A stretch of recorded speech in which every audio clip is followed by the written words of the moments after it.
Well, Oracle adjusted its revenue as it beat estimates in its fourth quarter. This comes as the company's chief executive officer says cloud infrastructure revenue should increase by more than 70% in the current fiscal year. Let's get more on the results with Rishi Jaluria, Managing Director of Software and an analyst at RBC Capital Markets. Rishi, thank you very much for joining us. What do investors like so much about these Oracle numbers? The stock has been up about 8% in pre-market trading today.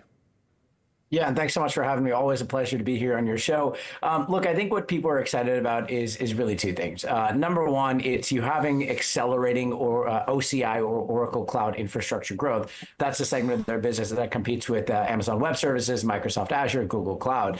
And, that accelerated, and they're talking about further acceleration in FY26, talking about above 70% OCI growth. And they're smaller than the others, but that's substantially higher growth rate than their others are seeing. So they have this share gain story to tell. And by the way, this is happening at a time that they're still capacity constrained. So they're going to continue to spend a lot on CapEx, but a lot of that is coming from AI demand, especially training of these large language models. And you see them have partnerships with Microsoft, with Meta, with even OpenAI now directly. And I think that's what's driving this success in OCI. And I think that's why you're seeing the stock up so nicely in the pre-market. You say in your note that, and you've touched on it briefly, I'd like you to expand on it, that capacity remains a key point of discussion, that supply for Oracle's services, which is database software and cloud-based database capabilities, that supply falls short of demand, which is at record highs. Yeah, look, we see the same thing coming out of Microsoft. We see the same thing coming out of others in the space, and really, it's all about AI, right? Is that the demand for AI, whether it's training of these large language models, whether it's actually using them in the enterprise. And by the way, we're picking up some recent signs of enterprise AI demand inflecting upwards, even outside of the tech industry. That's really what it is, right? And you've seen that there just aren't enough data centers and GPUs and power and liquid cooling to be able to meet all of this demand. And that's where you see situations like Microsoft, which is a competitor to Oracle, working with them because they need the capacity right now. That's really what it is. And that's why you see that number of $25 billion of CapEx that they plan to spend this coming year, because they just need to build out all the infrastructure and the data centers and even procure all the GPUs and networking and routers and switches to be able to meet this demand. I'm not sure when we're going to hit that point of parity, because every time it seems as if we're going to be closer, then what happens is then demand inflects a little bit higher. So I think we're going to be in this AI capacity constrained world for quite a while. Lenka, next question to you. Yeah, so actually, it's related to that.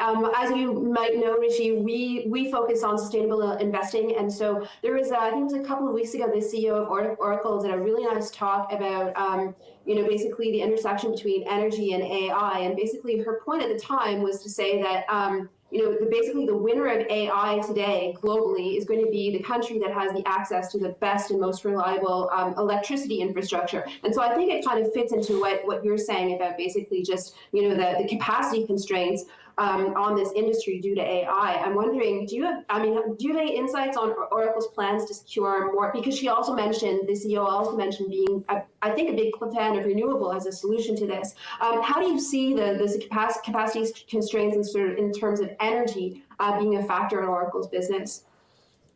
Yeah. I mean, I think it's a very fair question. We can get into kind of the environmental concerns around this too, because that's a very common question that I get asked when I'm in your neck of the woods. And really, I think I'd say two things, right? Number one, partnerships are really, really important here. And so you see Oracle and others in the space, right? Microsoft and Meta ramping up partnerships, looking more to renewable energy, obviously continue to have these carbon emission and climate change goals and trying to meet them or even exceed them even in this post-AI world. So I think that's point number one. That's really important. Point number two is I think there will be a little bit, especially as we shift a lot more from training to inferencing and fine-tuning and reasoning, there's going to be a lot of shift about how do we be more efficient, not just with the physical infrastructure. That's all obviously really important, but even in our use of models.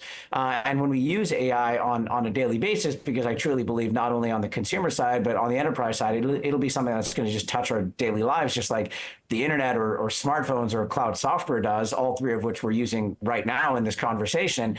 And it'll be figuring out what's the most efficient way to use it. And that might mean you don't have to use the latest cutting edge frontier model for everything you do. There's situations where you can use more domain specific models or whatever. And I think leveraging that efficiency is going to be really key to being efficient with the use of power and allowing for sustainable use of AI over the next, decade, 2 decades, 3 decades. One reason the stock is surging this morning is that management has raised its revenue guidance for the upcoming, or the current, I guess, fiscal year, which is ahead of consensus. You, however, believe that the revenue targets are aggressive and quote, the runway is limited. And I should tell viewers that you've got a sector perform rating on this stock. So why are you somewhat cautious on the revenue outlook here? Yeah, I think there's two things here. So absolutely, the revenue outlook was great, ahead of expectations. They're talking about further acceleration from here, and that primarily gets driven by cloud mix shift working in their favor, which is great, right? And you see that out of a lot of these cloud transition stories. Two things keep me on the sidelines here. Number one is valuation. This is trading at 30 times actually non-GAAP earnings. On a GAAP earnings basis, I believe this is actually more expensive than Microsoft. And Microsoft is one of my favorite names, and I think a great way to play AI because they not only have the infrastructure story. They think they have a great innovation story, and especially at the application layer. I think the other thing is, I believe a lot of these growth drivers that Oracle is seeing right now, when it comes to training of models, when it comes to excess capacity, and working with the likes of Microsoft and Meta and others, because they have GPUs that others don't have. Then I think once those tailwinds start to fade away, then I worry about the sustainability of some of these growth numbers that we've seen out of Oracle. So it's really a combination of those two of, things are going right now, but what does this business look like 3 years from now? I think it's going to be a very different financial profile than what we're seeing today.